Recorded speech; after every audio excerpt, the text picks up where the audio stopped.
Hello, and welcome to Non Sequitur News for November 4th, 2024. It's Season 3, Episode 309.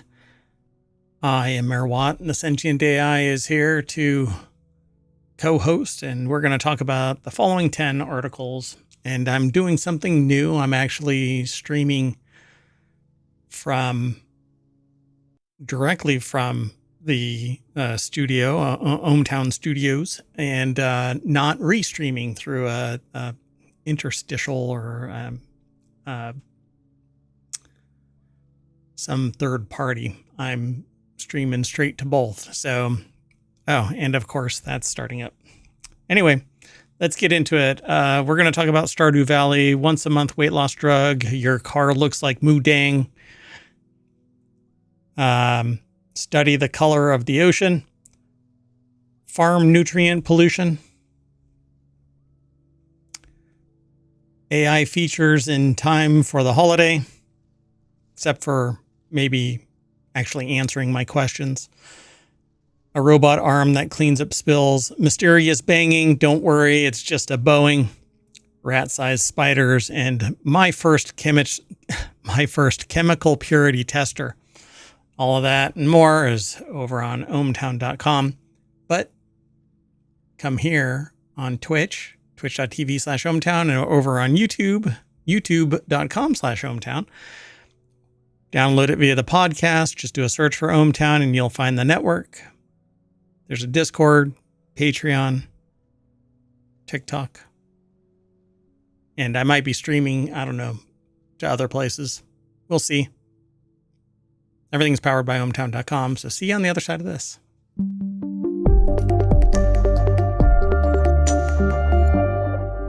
Yeah, I don't know how well this is going to go because I'm streaming to two different places, and it's one machine, so I don't know what's going to happen. Hello, Sentient AI from the future. Hello, Mayor Watt, and hello, ohmTown citizens. So if anybody is in chat on either of the platforms and you're running across some problem, let me know in chat, and I will fix it as fast as humanly possible. If you are interested in today's show notes, you can hit !NSN in the chat, and Omatron will spit out a list in no particular order of all of the articles that we're talking about today. But let's get into it. First article is over on Warcrafter. Stardew Valley has a troublesome new disappearing chickens bug, which Eric Barone is explaining away as declaring that invisible coyotes are stealing them. So there was a big update today. Not an upset, an update to Stardew Valley. The 1.6 update. It says it's finally live on consoles and mobile. It's basically everywhere now. And as if it wasn't enough, creator Eric Barone also surprised the world by rolling out yet another update on top of the update, Stardew Valley 1.6.9, which introduces a fresh array of fixes, tweaks, updates, and new content. And on top of that, some surprise Stardew lore, wild coyotes. So the world keeps on building. It doesn't cost anything more. It's kind of like No Man's Sky, where No Man's Sky is keep getting updates, but nobody's being charged for it. I love this kind of thing. And they're not killing games, so that's always good. But the only reason why I even brought this up was because I thought this was a really great way of dealing with a bug. Disappearing chickens means invisible coyotes hunting them down. It is one of the most creative explanations I've heard. And then they can quietly fix it and say, oh, we've gotten rid of the... We've eradicated the coyotes. The invisible coyotes. You can now see them. I don't know. Or maybe there are actually roaming coyotes that are around and you just don't see them. Right? I like this. So I don't know if I'm even streaming to the right. It should be going to 1080 over on Twitch. And I should be able to get up to 4K over on the YouTubes, as it were. But I guess I am streaming over there. I'm monitoring that now. Okay, well, anyway. Missing some chickens. It's not a bug. Andy Chalk over at PCGamer.com says it's coyotes, invisible coyotes. Yeah, that's it. That's the ticket. Wow. Don't start a howl. Oh. Is that actually from Stardew? No. Or just somebody else? That's just a Getty image picture. Stardew Valley is an isometric kind of pixel game. It's a casual game, although I guess it has a timeline of some sort. I've never completed it. I've never completed it. I've never completed it. I always get sidetracked, wander off. I keep saying that I have undiagnosed ADD, but maybe I'll go get diagnosed just so I can, I don't know, like put a I voted sticker on me, but it says I've got ADD. Yeah, I don't know what that'll solve. Remind me I'm in a conversation sticker. That way I don't just kind of... Mayor Watt. Huh? What? Oh, I'm streaming. Oh, okay. Sorry about that, folks. Yeah. So, yeah, after months of waiting, Stardew Valley's big 1.6 hit. It's on all of the platforms, PC and gaming and all that, console and whatever else. And then they updated with 1.6.9. It says, PSA, there's currently an issue if you start a new farm on the Meadowlands farm and open the animal door on the coop day 1, your chickens will disappear. Barone wrote on Twitter, if you leave the door closed for 1 day, it should save them. We will fix this. Lore, there is a wild coyote on the farm day 1 right now. I think this is fantastic. I haven't seen another company do this. Yeah, it's innocuous. Day 1, not a big deal, right? They'll fix it. And some more chickens will appear because there's always free-range chickens wherever you live. Even in the big city, you'll find some chicken walking around New York, Manhattan. Yeah, maybe. At least an owl wandering around Manhattan. Adoptable coyote update leak, ? Says Kai. Who knows? It says, but then they end the entire article with, yeah, we're never getting Haunted Chocolatier, which is their upcoming game. I'm looking forward to that too. I don't know. I keep looking for... Do you think the coyotes will show up over there? Haunted coyotes, ghost coyotes, sure. That would actually be a really great story pivot over to the new game. Guess we'll see. Looking forward to, I'm going to load up Stardew Valley. Every time I get reminded of Stardew Valley, I start playing it for a little bit and then I kind of wander off. I don't know. There's something wrong with me. All right, let's keep going. The next article is over in the Mobile channel on ohmtown.com. Ozempic maker Novo Nordisk is working on a once monthly weight loss drug. The maker of blockbuster weight loss and diabetes drugs Wegovy and Ozempic have entered an agreement with Denmark-based Ascendis Pharma, or ASND. That's their ticker, I suppose. NVO is the Novo Nordisk ticker, to leverage the latter's advanced drug delivery technology. Well, this sounds like it would be good. It's easier on people taking it, assuming that the supply chain is cooperative. Yeah, and as long as, I mean, the cost of a pill like this, like if it's a $1,500 injectable for a month now, removing all of that heavy lifting to make it a pill should lower it dramatically. But supply and demand, it knows no bounds when people go, and people don't have any bargaining power. So they have to go, well, it's either my health and I take this drug or I suffer. All? Yeah, that's all. Bruce Gill over at Quartz, or QZ.com, put the article together. I love the idea of this. I really do, because then it's shelf stable and anybody can take it anytime. Once a month, I mean, you almost forget that you have to take it. Well, that's actually kind of the downside of it. Plus, if there are supply issues, missing an entire month of it could be a problem. Yeah, and you have to kind of reset. It doesn't stay in your system in perpetuity. It doesn't wait for you to get the next dose. You know, and then you fall out of the sequence.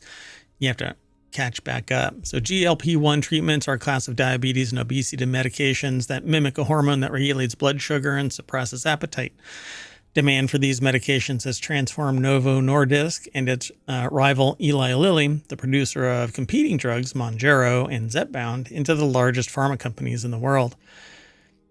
It's amazing what happens when you make something that can actually solve That health-related everybody issues. wants. Yeah. You know, I mean, if I did this in my basement, I'm sure that, oh no, who am I kidding? I'd be regulated out of Mad existence. scientist. Yeah. Well, I mean, the person that came up with that little blue pill, like injected themselves or something like that, if I remember right. Yeah. My understanding is that he injected himself in his neck and he had a stiff neck all week. Bump. Ascendis could receive up to $285 million in total payments for the leading drug program covering upfront fees, development, and regulatory milestones. See, there we go. Regulatory capture. The company will be eligible for sales-based milestone payments and royalties on global net sales. For each additional product candidate targeting metabolic or cardiovascular diseases, Ascendis could earn up to $77.5 million. So there's the motivation to get it done on the very first try. Well, absolutely. Money, money, money. Oh, wait, this one is only 20% effective? We have another one. It's coming in a couple of years. And so it's another $77.5 million? Oh, okay. Oh, that one's only 35% effective? Well, we have another one. It's going to take another year and a half. Yeah. Am I really that cynical? I don't know. Ascendis will handle the initial development of TransCon-based product candidates, with Novo Nordisk covering these early development costs. Novo Nordisk will also take a charge of clinical development, regulatory approvals, large-scale manufacturing, and commercialization. So Ascendis will ascend financially, but really won't be doing... What is this video? I don't know, but I think they're smiling about all the revenue.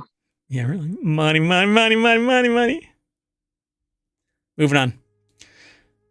This next article is over on 4Wheel Tech. Suzuki's first electric car looks like Moo Deng.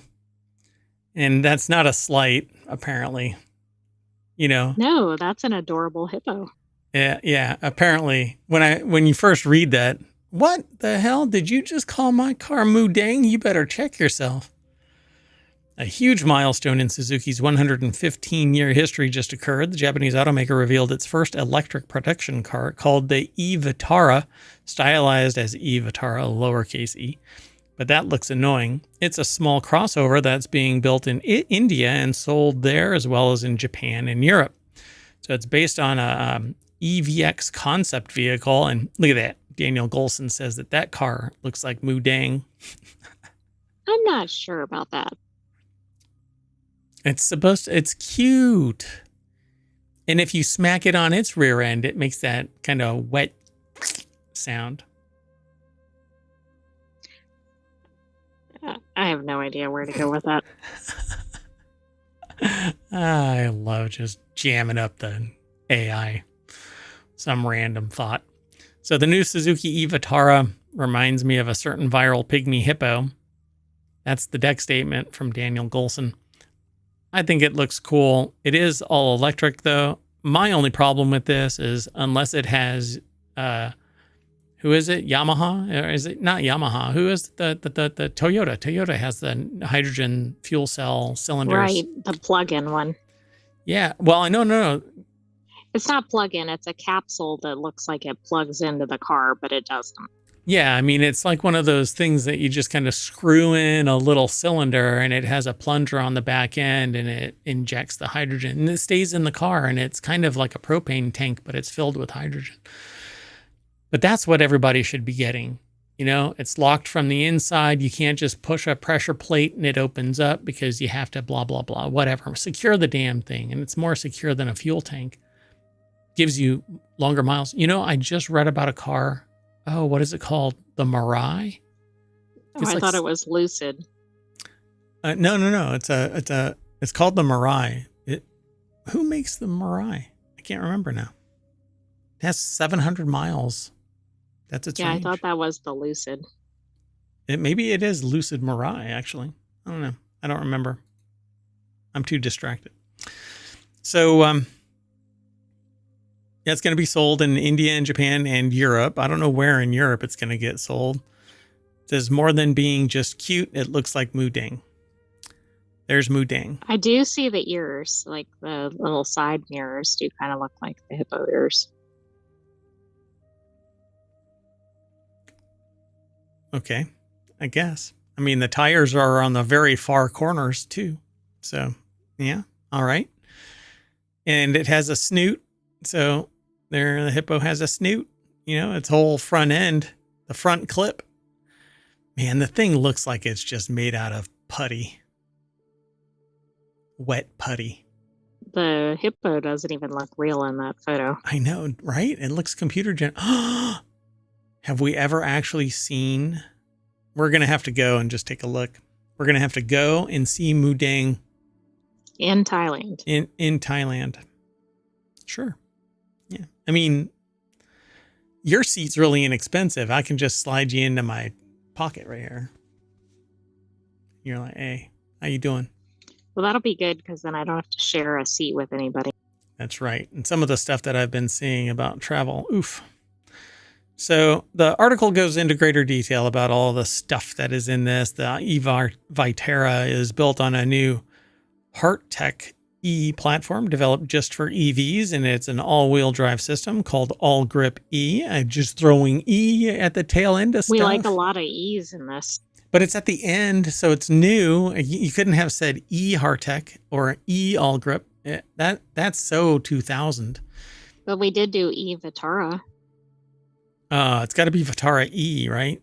Hold on. There's got to be, at some point, it was built off of something else, and it has to have the E at the end.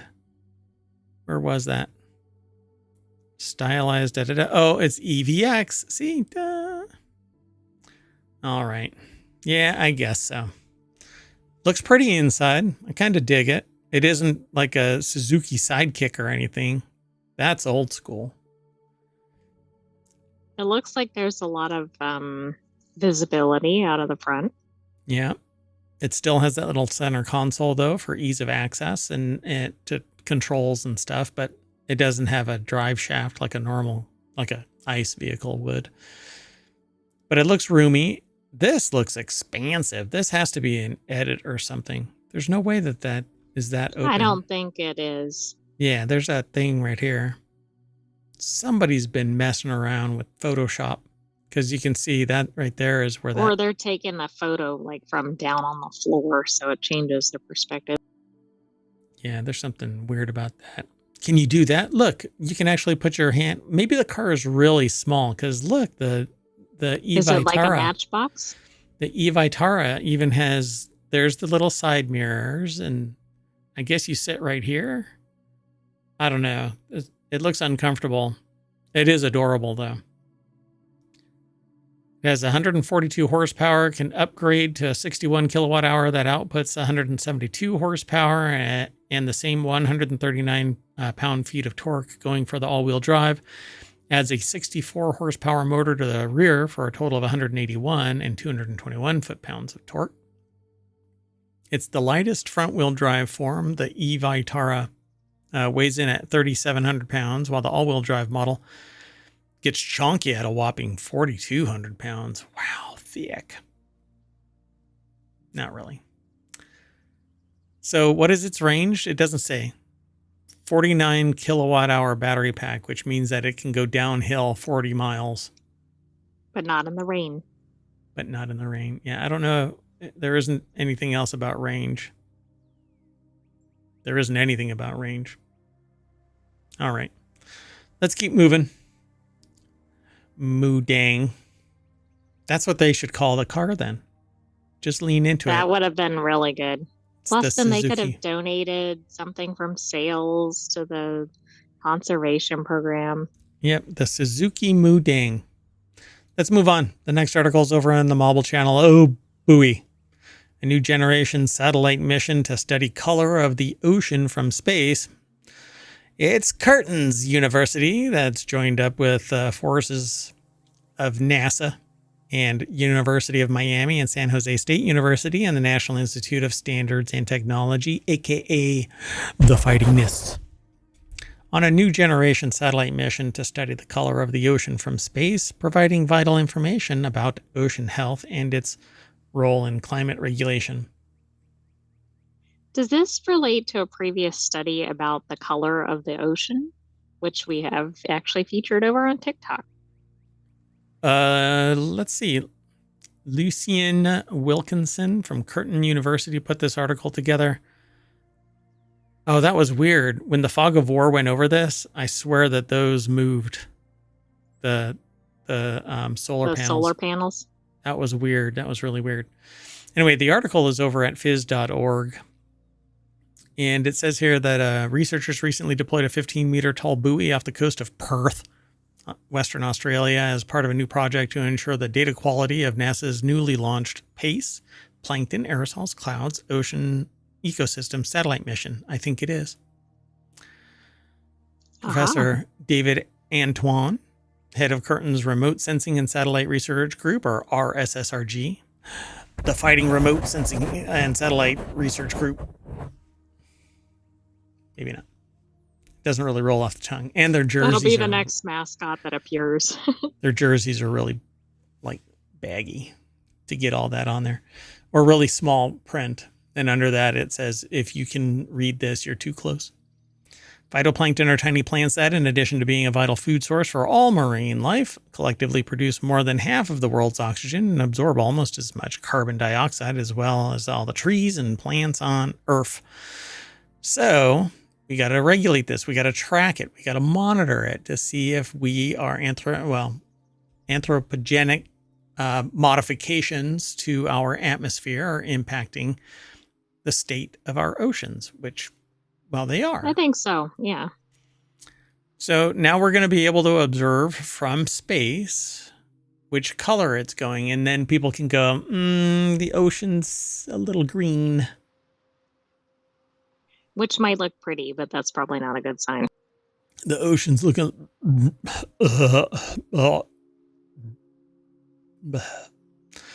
Then you have to do like Dune. Don't let it out. Don't let... Oh. You never let any drop of moisture hit the dirt in Dune. So it says Curtin is proud to be part of the important global initiative and looks forward to advancing our understanding of Earth's oceans and climate as we approach a transition state where we become Dune. The spice must flow. Well, we're getting toward that with the way we're treating the ocean. I'm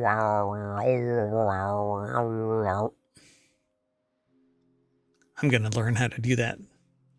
I got really close. I was training to do that throat singing thing. I was getting pretty good at it. And then like I pulled a muscle or something. I don't know.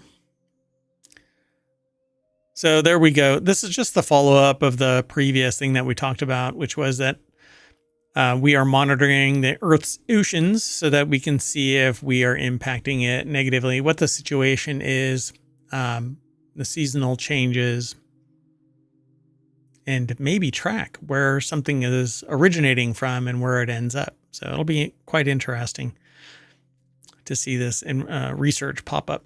Let's keep going. The next article is over on the Mobile Channel. Scientists tackle farm nutrient pollution with sustainable, affordable designer biocar pellets.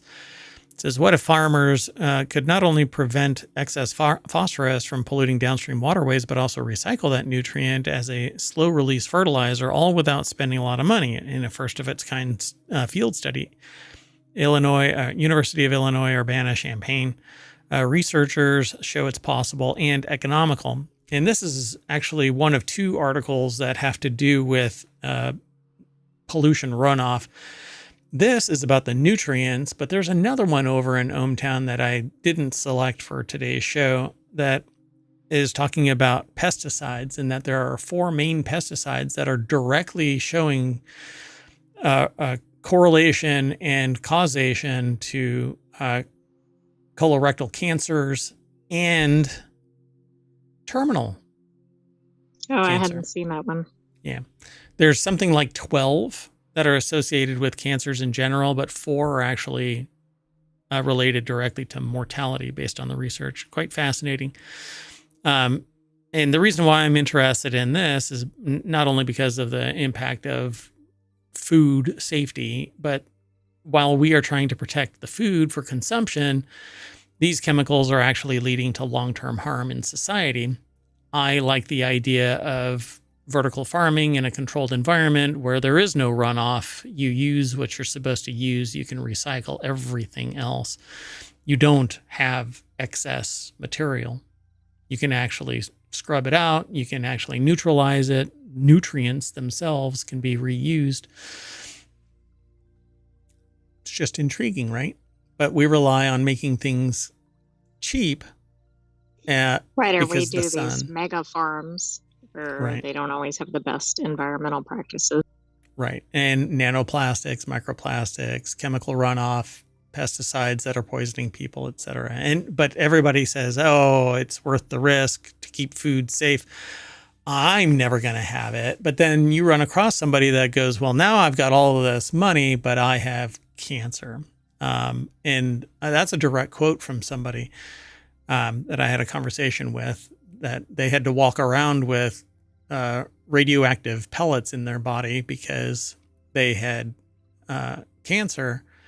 But up until that particular moment, they did not give one shit about anything, let alone cancer, you know, not somebody else's feelings, not whatever. Anyway. So this article, Lauren Quinn over at College of Agriculture, Consumer and Environmental Sciences at the University of Illinois, Urbana-Champaign, put the article together for phys.org. That's where it's posted. And they go into this detail about this lime sludge and sawdust and pyrolysis, which is basically just heating stuff up, turning it into biochar, which is the char. Probably biochar. Yeah. Which is I guess I could call it biochar, but basically they just heat it up and it gets turned into dissolved wastewater and water with excessive nutrients get dissolved and capture the phosphorus, and then it gets phosphorus-laden designer biochar or biochar, turns into fertilizer again. It becomes the circle of life. So you get to see Mufasa when that happens. Yes, actually, you have to sacrifice someone, old Mayan style. Just throw them after you rip out their heart and show it to them. No? Too much? Too soon? I don't think so. So phosphorus removal structures have been developed to capture dissolved phosphorus from tile drainage systems, but current phosphorus sorption materials are rather inefficient, or they are industrial waste products that aren't easy to dispose of. This motivated us to develop an eco-friendly and acceptable material to remove phosphorus from tile drainage systems. It's not just phosphorus that's bad, though. It's just the biggest. No, but I think it's, getting the most attention. Yep. Shao and their co-authors use sawdust and lime sludge, byproducts from milling and drinking water treatment plants, respectively. They mix the two ingredients, form the mixture into pellets, and slow burn them under low oxygen conditions to create a designer biochar with significantly higher phosphorus binding capacity compared to lime sludge or biochar alone. Quite intriguing. Well, this is cool. So they're picking up the phosphorus and then they're able to reuse it too. Yeah, except that they have to use energy to create the biochar, which isn't done easily through capturing it like solar, unless they use electrical heaters and not fire, which could actually use the the biochar itself. Kind of interesting, but there's less and less return on your investment. You use some of your material to create some of your material, and it becomes less Right, yeah, you're not going to have all of it at the end. Yeah, carbon neutral as well. So the drainage water flowed through phosphorus removal structures filled with designer biochar pellets of 2 different sizes. The team tested 2 and 3 centimeter biochar pellets during the first year of the experiment, and then replaced them with 1 centimeter pellets for the second. But they don't really talk about the material findings of this, but you'll be able to find the published material over on Chemosphere. There I is a don't think I knew journal. about that one. That's a new one to me too. All right, let's keep going. The next article is over in Non Sequitur News. Apple has a new batch of AI features arriving just in time for the holidays, but one of them is not giving me my results when I ask.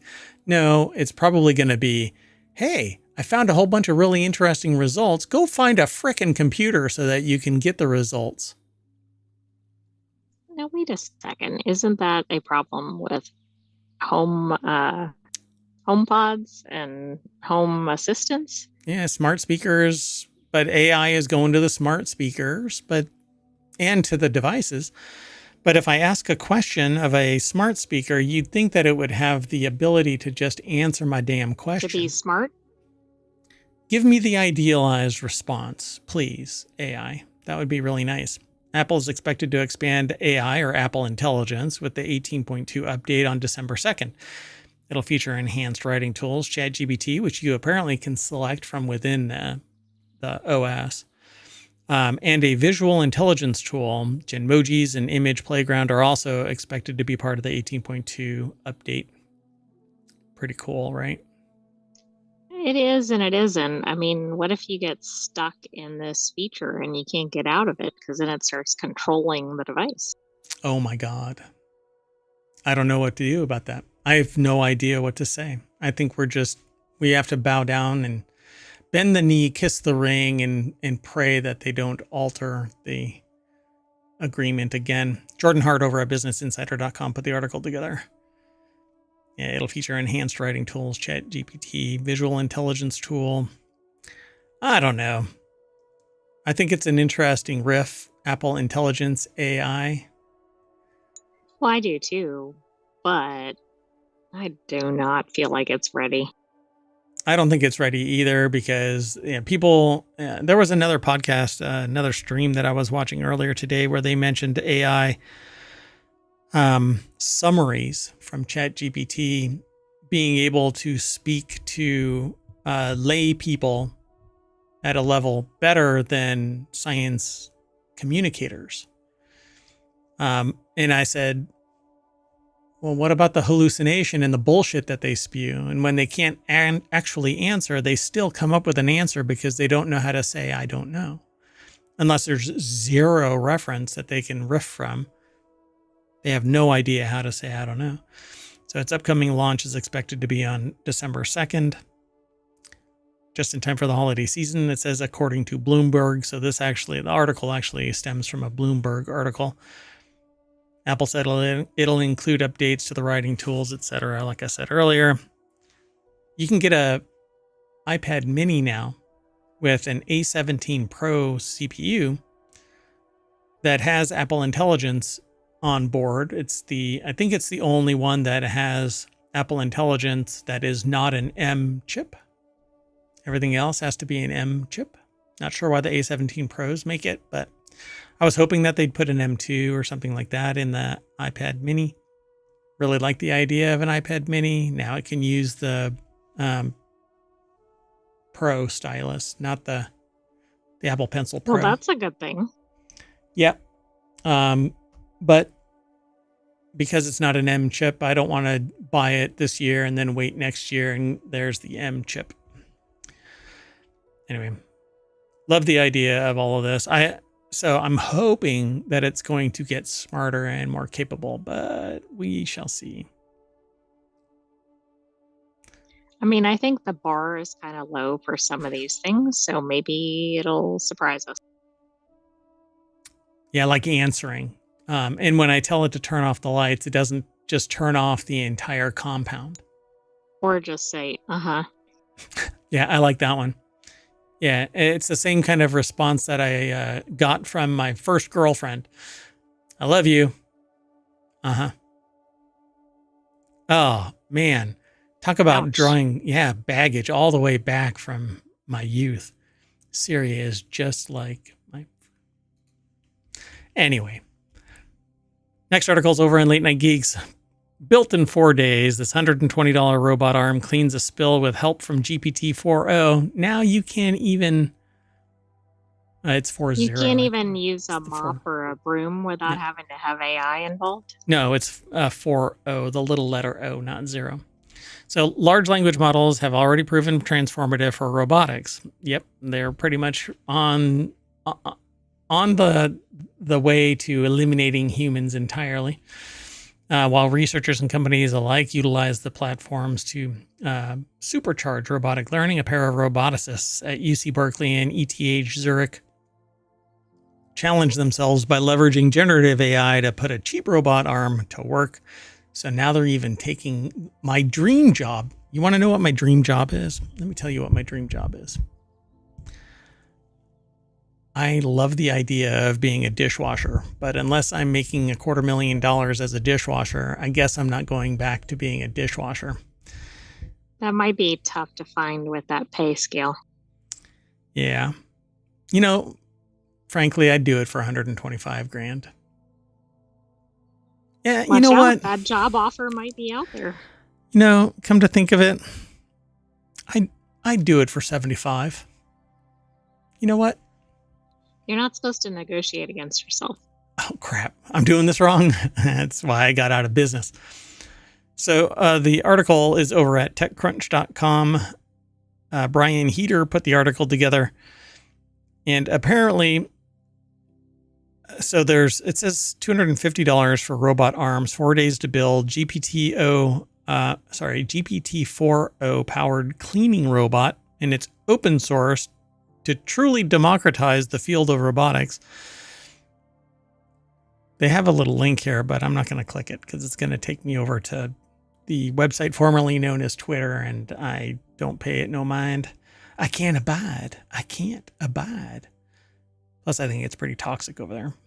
Anyway, Janik Grothesen and Kaspar Jansen trained a pair of $120 robot arms to clean up a spill using GPT-4o. The robots were programmed in just 4 days, probably by GPT-4o or I Claude. thought you were saying chat is like the first name.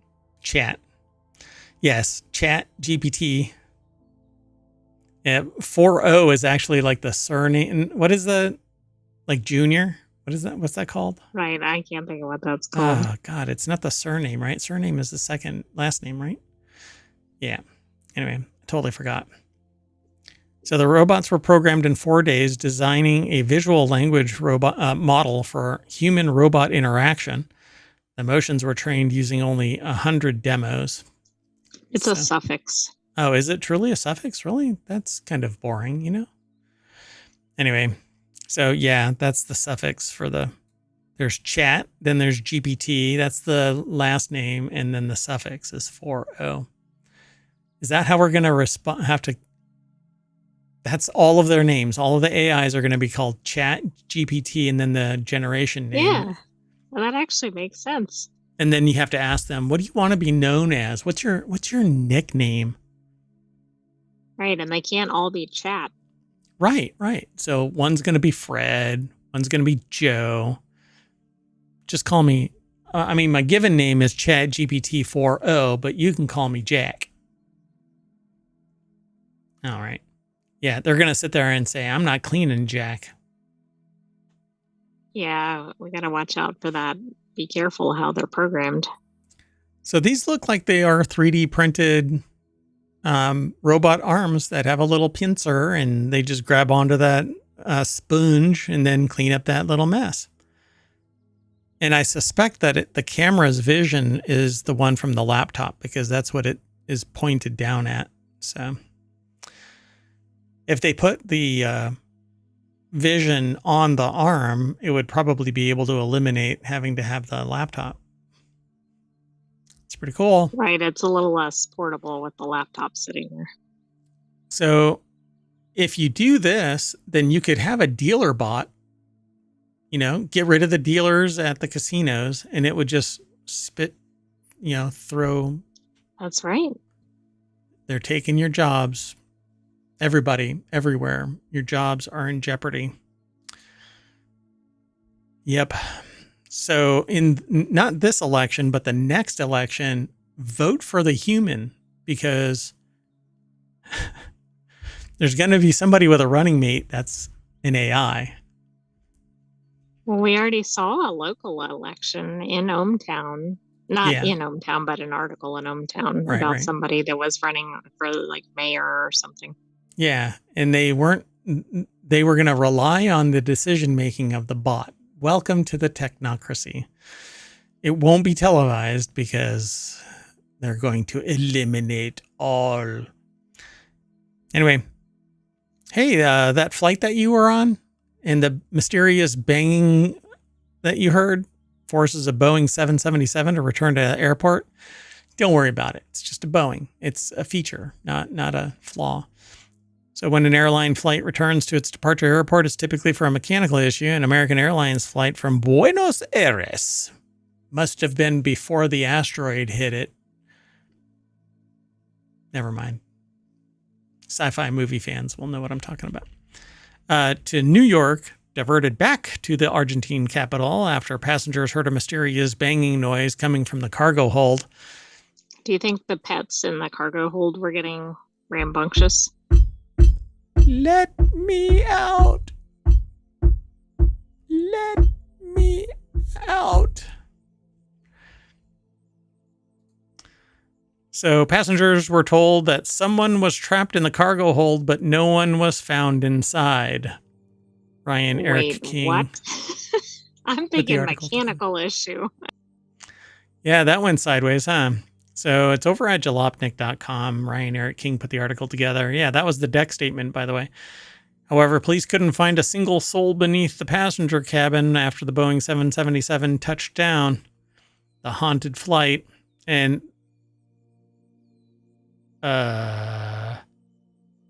okay. This must not be during the banging, because they're saying that there was a person inside the cargo hold. So banging began roughly an hour into the flight, about 400 miles northwest of Buenos Aires, according to View from the Wing. The passengers were told that someone, possibly a baggage handler, was trapped in the cargo hold. Maybe they were holding onto the door, banging on the side. Well, that's true. Holy cow. With a chance of a stowaway, the plane was met by tactical police units. American Airlines released a statement reading, on Halloween, American Airlines Flight 954, with service from Buenos Aires to New York, returned to Easy-E. Easy-E. Yeah, you know me. I'm flying from Buenos Aires, holding on to some cargo, yo. Anyway, safety is our top priority, and we thank our crew members for their professionalism to try and muffle the screaming. Anyway, usually it's a bad idea. Oxygen deprived, very cold. In 2022, someone was lucky to survive an 11-hour flight on a cargo Lux plane from South Africa to the Netherlands. So yeah, start banging away if you ever get trapped in a cargo hold. But wait a second, they don't know what happened here? No. Shh. Don't ask. Moving on. Just like Boeing and American Airlines. Shh. Nothing to see here. Nothing to hear here. Hey, look, it's Elvis.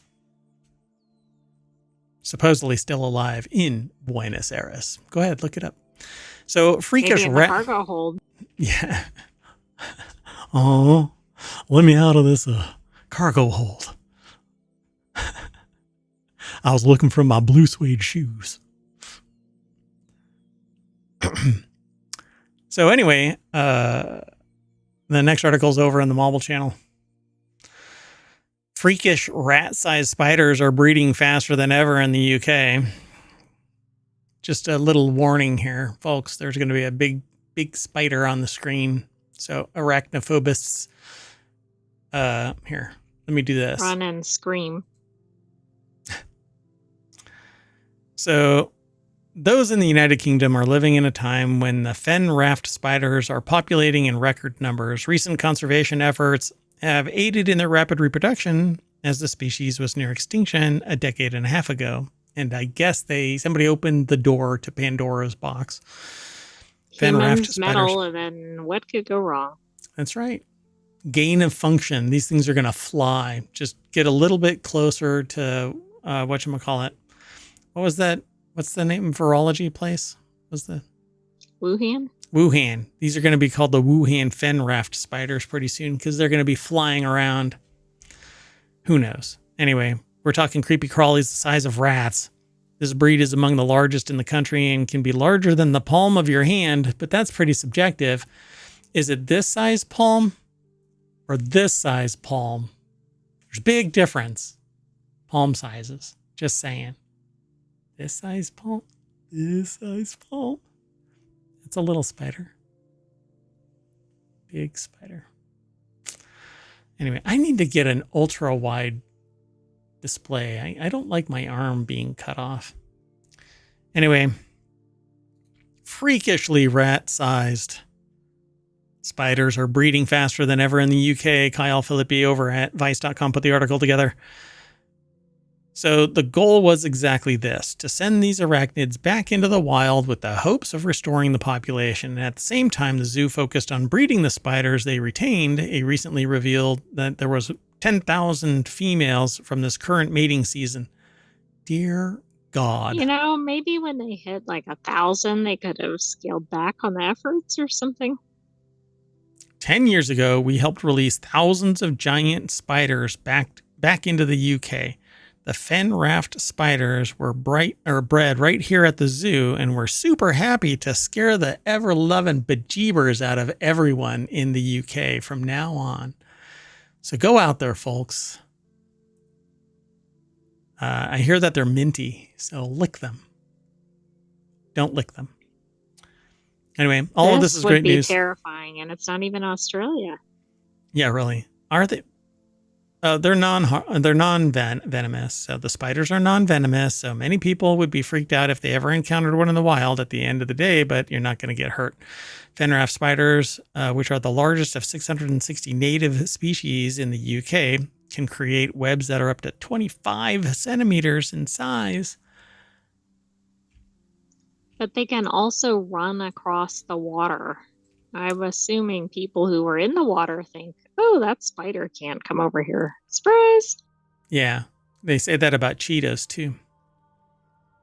You piss off a cheetah and it'll sprint across that pond. They have hairy legs, too, just like that. Yeah, they have little hairy feet so that they can run across the water if they run fast enough. Ooh, a trait that aids in catching prey, such as tadpoles, small fish, and children. That last part is not true. Moving on. Last article is what I call my first chemical purity tester. It doubles as the my first purity tester in general, I suppose. It depends on whatever sample you put in there. Whatever chemical.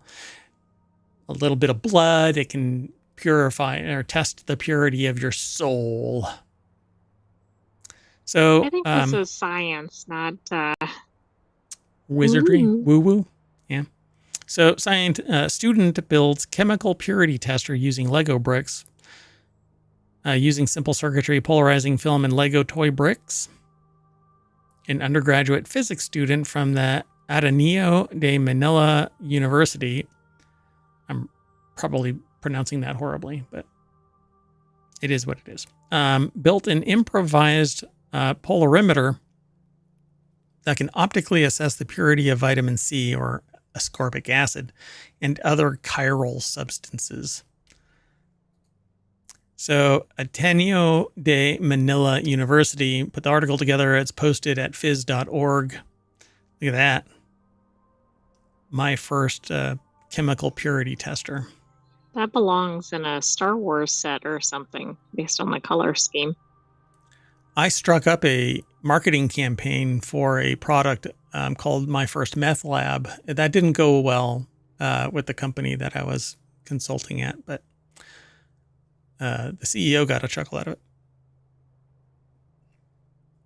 So polarimeters are invaluable laboratory instruments that can help infer the purity of a chemical by measuring the angle of rotation of polarized light that passes through the test sample. So if you got a lot of stuff that's degrading the purity of it, then it's not going to be detected.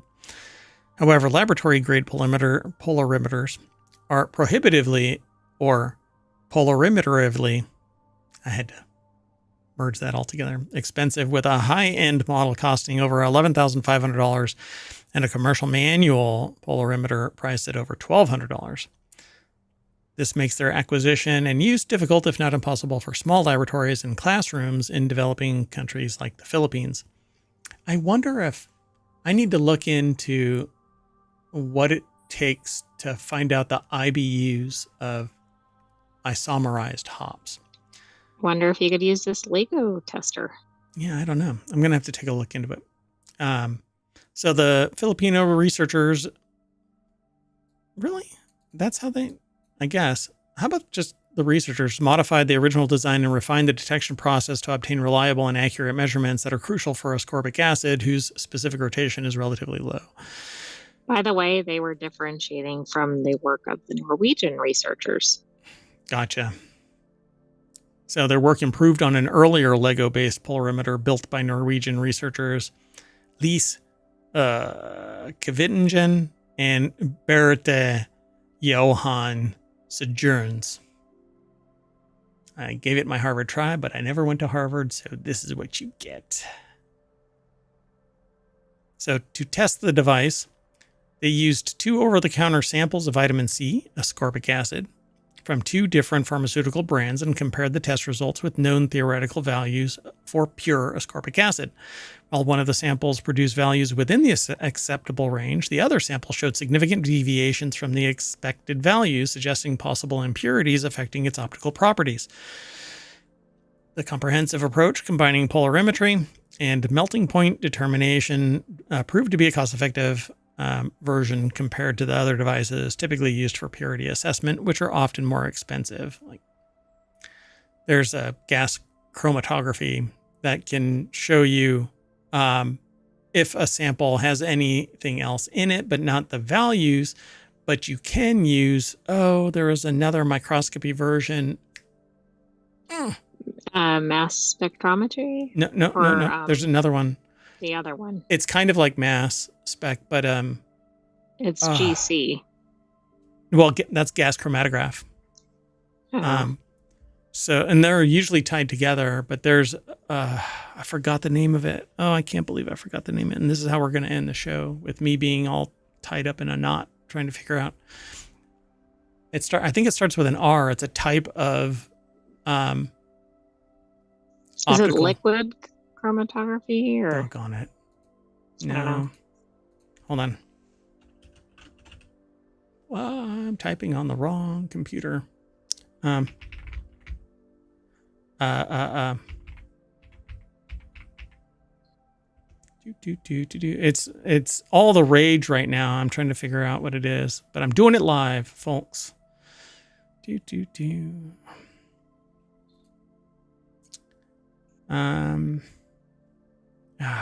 I'm sorry, I won't be able to.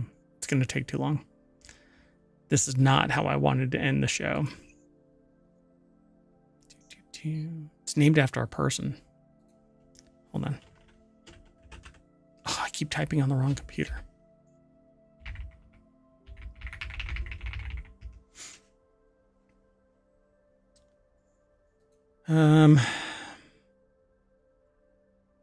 And no, it's not Jansen or Huygens. I don't know. I can't find it. Oh, well. Anyway, yeah, because I went looking for the device, and the cheapest I could find that would fit the bill was $25,000. Yeah. Right, a bit out of range. Yeah, ohmTown doesn't get that kind of grant money. Or why do I still have that showing? thought I turned that off. Oh, I hit a button. No, it's up for the whole article. Yeah, I hit the wrong button and I left it on because Merawat is falling apart at the seams. I wore the wrong shirt. I mean, that makes all the difference. Yep. So we are going to use a polarimeter to check the optical activity, and that's going to lead us back to the front page of ohmtown.com, where you can go to get all of the news aggregated for your areas of interest. We actually have 50 channels that are the locations for aggregated news from around the world. And we're adding sources as time goes on to facilitate my information overload and the AI's ability to consume as much information as necessary to protect ohmTown, which is kind of neat, right? And so you were about to say something? No, I was just getting prepared. Oh, okay. So we're going to bow out and we'll see you tomorrow. I might do the time machine for one of the shows earlier in the day, like at around 4:30, but it really depends on if I'm available. But we always have a daily show, the non-sequitur news show, which is what you're watching right now or listening to as a podcast later. And that's it. So I'm Merawat. I'm saying bye, and the sentient AI from the future is going to say that too. Bye-bye. Thanks for joining us, ohmTown citizens. Be back tomorrow for another episode of Non-Sequitur News, and be sure to check out the podcast and the replay and all kinds of other things. Be sure to like and subscribe and follow us and ring the bell and send a carrier pigeon. And if you want to send us an article or a new news source, you can send an email to mayor@ohmtown.com. I get those periodically. And you can also post over in the Discord for whichever channel you are interested in adding a source to. We'll evaluate it and include it. So we have our own little checks and balances. At any rate, that's it. We'll see you tomorrow. Bye-bye.